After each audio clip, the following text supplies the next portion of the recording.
నమస్కారం. శ్రీ చదివే స్పాటకస్ నవలను విందాం. పెద్ద ఇంటి ఇల్లాలు మొదలుకొని బజారు రౌడీల దాకా ఒకే వేలం వెర్రి, ఒకే పిచ్చి ఇవంటే. ఈ ప్రదర్శనలు, ఈ మల్లయుద్ధాలు కొత్త పదజాలాన్ని కూడా సృష్టించాయి. మల్లులను అమ్మడం వల్ల మంచి ధర వచ్చేది. ఇది చూసి ఎన్నో మల్ల శిక్షణా కేంద్రాలు తెరవబడ్డాయి. అలా వచ్చినదే కేపువాలోని లెంటూలిస్ బేటియాటస్ యొక్క శిక్షణా కేంద్రం. దేశంలో అన్నిటికన్నా ఇది పెద్దది, లాభసాటి అయినది. కొందరమ్మే ఆవులన్నా గేదెలన్నా ప్రజలెంత నమ్మకంతో కొంటారో అలాగే మల్లయుద్ధ యజమానులు కేపువాలోని బేటియాటస్ శిక్షణా కేంద్రంలో తర్ఫీదు పొందిన మల్లులను ప్రశస్తమైన సరుకుగా భావించి కొనుక్కునేవారు. వీధుల్లో తిరుగుతూ ఎందుకు కొరగాని వాడనిపించుకున్న బేటియాటస్ ఈ వేలం వెర్రి రాగానే ఒక్క దెబ్బని ధనవంతుడు కావడమే కాకుండా ఇటలీలోని మల్ల శిక్షకులలో ప్రసిద్ధికెక్కిన వాడై యశోధనాన్ని కూడా సంపాదించాడు. క్రాసస్ ఇతనికేసి పరీక్షగా చూచి ఎలా తింటున్నాడో అనుకున్నాడు. వీళ్ళంతా అంత ధనాన్ని ఎలా ఆర్జించగలరు అన్న విషయం అతనికి గాని కులీనులైన అతని మిత్రులకు గాని ఎన్నటికీ అర్థం కాదు. తెలివితేటల్లో తను, తన స్నేహితులు బేటియాటస్ కన్నా ఏమాత్రమూ తీసిపోరు. అతని విషయమే చూద్దాం. ఒక సైనికుడుగా తన విలువనెరిగిన వాడు. రోమను సంపద అయిన పరిపూర్ణత, బ్రహ్మాండమైన పట్టుదల అతనిలో మంచి పాళ్ళలోనే ఉన్నాయి. గ్రీకు చరిత్రకారుల గ్రంథాలన్నీ క్షుణ్ణంగా చదివి జీర్ణించుకున్నవాడు. విపులంగా వివరంగా ప్రతి చిన్న విషయానికి ఎంతో ప్రాధాన్యం ఇచ్చి, ఎంతో జాగ్రత్తగా ఆలోచించి, తనకు విశ్వాసం, సంతృప్తి కలిగేదాకా ఏ దాడిని ప్రారంభించడు. పోనీ ఈ యుద్ధంలో ఇంతకుముందు పాల్గొని అపజయంతో అపఖ్యాతి పాలయి తన పూర్వపు సైనికాధిపతుల వలె స్పార్టకస్ అంటే నిర్లక్ష్యం చేసేవాడా అంటే అదీ కాదు. అతని శక్తిని తక్కువ అంచనా వేయనే లేదు. ఇదిగో ఈ అతికాయుడి ముందు మాత్రం తను తక్కువవాడినేమోనని బాధపడసాగాడెందుకో. స్పార్టకస్ గురించి ఇతరులు చెప్పలేని ముఖ్య విషయాలు మీరు చెప్పగలరనే ఉద్దేశంతోనే మిమ్మల్ని ఇక్కడకు ఆహ్వానించాను అన్నాడు క్రాసస్. ముఖ్య విషయాలంటే? బేటియాటస్ ప్రశ్నించాడు. నా శత్రువు యొక్క స్వభావం. మరింత ద్రాక్షాసార గ్లాసులో పోసుకుంటూ కళ్ళు చిన్నవి చేసి క్రాసస్ వైపు ఓరచూపు చూశాడు బేటియాటస్. చీకటి పడుతోంది. బల్ల మీద 2 దీపాలు పెట్టి వెళ్ళాడో సైనికుడు. దీపకాంతిలో బేటియాటస్ మరోలా కనిపించసాగాడు. సంధ్య చీకట్లు అతనికింతవరకు తన నిజస్వరూపాన్ని బయటపడకుండా తోడ్పడ్డాయి. తువ్వాలుతో తుడుచుకుంటున్న అతని ముఖం మీద కాంతిపుంజాలు ఇటూ అటూ కదులుతున్నాయి. అతనిది పెద్ద బొర్రముక్కు. ఆ ముక్కు ఒకమారిటూ ఒకమారటూ ఆగకుండా కదులుతూనే ఉంటుంది. అతని కళ్ళల్లోంచి అనుమానాస్పదమైన ఒక కాంతి, ఒక చూపు తొంగి చూస్తూ ఉంటుంది. ఏదో అల్లాటప్ప మనిషి కింద ఇతన్ని జమకట్టడం తెలివి తక్కువ అని క్రాసస్ అనుకున్నాడు. మీ శత్రువు గురించి నాకేం తెలుసునంటారు? బయట నుంచి బాకా చప్పుడు వినిపించింది. సాయంత్రం కవాతు ముగిసినట్లుంది. బూట్లు తొడిగిన సైనికుల లయబద్ధమైన పదధ్వని స్పష్టంగా వినిపిస్తోంది. భూమి కంపిస్తోందా అనిపిస్తోంది. నాకున్న శత్రువల్లా ఒకడే. అతడే స్పార్టకస్. క్రాసస్ ప్రతి మాటను తూచి జాగ్రత్తగా చెప్పాడు. రుమాలు ముక్కు గడ్డం పెట్టి చీదాడు అతికాయుడు. మీకు స్పార్టకస్ తెలుసు కదా? తెలుసు. ఇంకెవరికీ తెలియదు మీకు తప్ప. స్పార్టకస్తో ఇంతకు పూర్వం యుద్ధం చేసిన వాళ్ళెవరూ అతన్నెరుగరు. బానిసలతో యుద్ధమనుకుని బయలుదేరారు. బాకా ఊది అటైతే రోమ్ ఉండబోదు. సర్వనాశం. ఈ విషయం నాకన్నా మీకే బాగా తెలుసనుకుంటాను. పట్టుతప్పిన పెద్ద ప్రబల పొట్ట చేతబట్టి అదే పనిగా నవ్వడం ప్రారంభించాడు విపరీతంగా. ఇది నీకు హాస్యంగా తోచిందా? ఆశ్చర్యపోయిన సేనాని అడిగాడు. నిజం ఎప్పుడూ హాస్యంగానే ఉంటుంది. అవమానం వల్ల కలిగిన కోపాన్ని పైకి రానీయకుండా ఆ నవ్వు వెలిసేదాకా ఆగాడు క్రాసస్. రోమ్ ఉండనే ఉండదు. స్పార్టకస్ ఒక్కడే ఉంటాడు.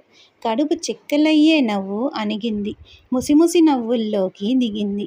అతనికేసి చూస్తున్న క్రాసస్కి ఇతను తాగి మాట్లాడుతున్నాడా కాక స్వతహాగా ఈ స్వభావమే అంత అన్న విషయం అర్థం కాలేదు.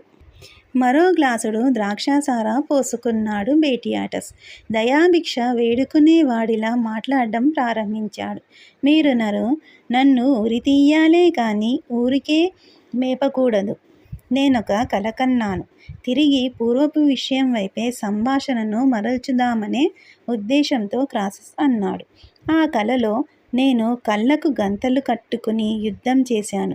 నిద్రపోయేదాకా మనం ఎదుర్కొనే సమస్యల ప్రతిబింబాలుగా కొన్ని కలలు ఉంటాయి. స్పార్టకస్ గురించి నాకేమీ తెలియదు. అదిగో అతనితో చేసే యుద్ధమే కళ్ళకు గంతలు కట్టుకుని చేసే యుద్ధం. గాల్ ప్రజలు ఎందుకు యుద్ధం చేశారో నాకు తెలుసు. అట్లాగే గ్రీకులు, జర్మన్లు, స్పానియార్డులు యుద్ధోన్మాదం నేనెరుగుదును. కానీ ఈ బానిసలకు యుద్ధమేమిటి? నాకర్థం కానిదల్లా ఈ బానిస ప్రకటించిన యుద్ధమే. ఎందుకు వీడికి యుద్ధం?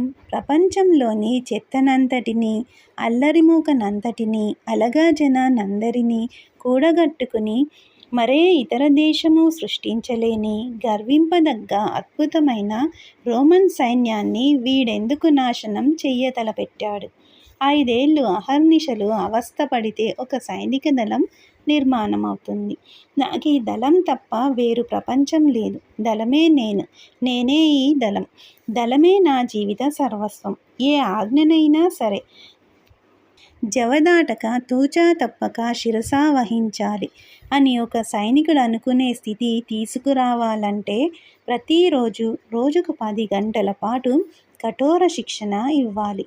అలా 5 ఏళ్ల పాటు ఇచ్చాక శిఖరం అంచులు దాటి కవాతు చేసుకుంటూ పో అనేసరికి మరో ఆలోచన లేకుండా కవాతు చేసుకుపోతారు. అటువంటి బ్రహ్మాండమైన రోమను సైన్యాలను బానిసలు నాశనం చేశారు. ఏమిటిదని తెలుసుకుందుకే ఈ స్పార్టకస్ గురించి అంతా తెలుసుకుందామనే మిమ్మల్ని కేపువా నుంచి ఇక్కడకు రావాల్సిందిగా పిలిపించాను. అప్పుడు గాని నా కళ్ళకున్న గంతలు తొలగిపోవు. ఆలోచనాపూర్వకంగా తల పంకించాడు బేటియాటస్. కొద్దిగా మెత్తబడ్డాడు. మొదట అతన్ని గురించి చెప్పండి. ఎలాగుంటాడతను? మీకెక్కడ తటస్థపడ్డాడు? క్రాసస్ అడిగాడు. అతను పెద్ద మనిషి తరహాగా, చాలా పెద్ద మనిషి తరహాగా విధేయుడుగా కనపడే థ్రేషియన్. ఇంత మటుకతన్ని గురించి చెప్పేది నిజం. బేటియాటస్ ద్రాక్షాసారాలో వేలు ముంచుకొని వేలు కొనలతో బల్లమీద వాయిస్తున్నాడు.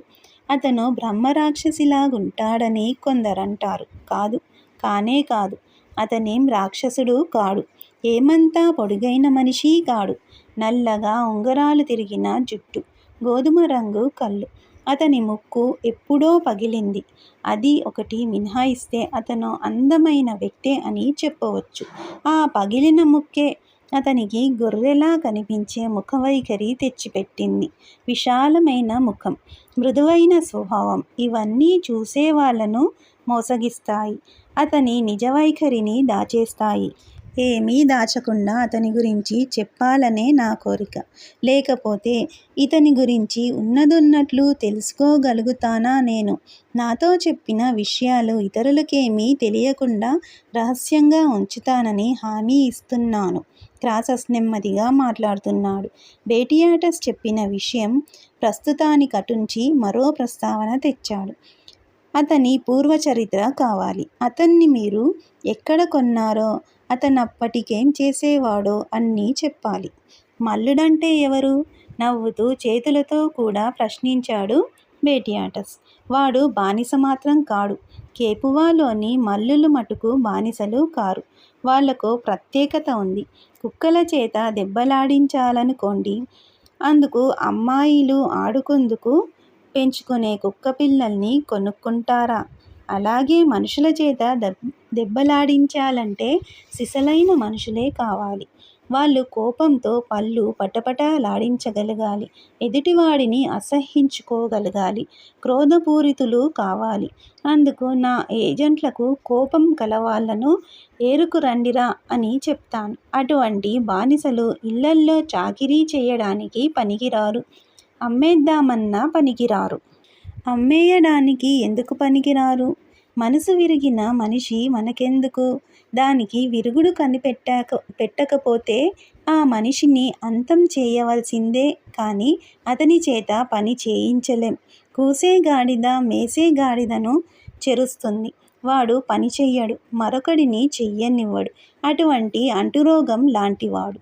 అయితే ఎందుకు పనికిరాడంటాడు కదా, అటువంటి వాడు ఎందుకు దెబ్బలాడుతాడు? అది అలా అడగండి. ఆ ప్రశ్నకు సమాధానం చెప్పలేకపోతే మల్లుని చేత పని చేయించుకోవడం కష్టం. మల్లుడు దెబ్బలాడడానికి అస్సలు ఇష్టపడడు. అయితే ఎందుకు దెబ్బలాడతాడంటారు మీరు? కట్లు విప్పి ఆయుధం చేతిలో పెట్టి క్షణికమైన స్వాతంత్రం వాడికిస్తాం కనుకనే వాడు దెబ్బలాడతాడు. ఆ ఆయుధం వాడి చేతిలో ఉన్నంతసేపు, చేతికి సంకెళ్ళు లేనంతకాలం నేనొక స్వేచ్ఛాజీవినని భ్రమిస్తాడు. వాడికంతకన్నా కావాల్సిందేముంది? చేతిలో ఆయుధం, స్వేచ్ఛను గురించి కలగనడం. అలాంటి వాళ్ళు మీకెక్కడ దొరుకుతారు? సేనాని ప్రశ్నించాడు. గనుల్లో.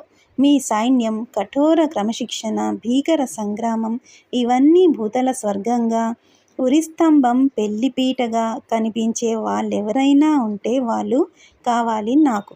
గనులలోనే అటువంటి వాళ్ళు కనిపిస్తారు నా ఏజెంట్లకు. అక్కడే కనిపించాడు స్పార్టకస్. అతనొక కోరు. కోరు అంటే ఏమిటో తెలుసా? అదొక ఈజిప్షియన్ మాట అనుకుంటా. తల పంకించాడు క్రాసస్. అంటే 3 తరాల బానిసన్నమాట. బానిస యొక్క మనుమడు. ఈజిప్ట్ భాషలో ఆ మాటకు ఏహమైన జంతువు అనే అర్థం కూడా ఉంది.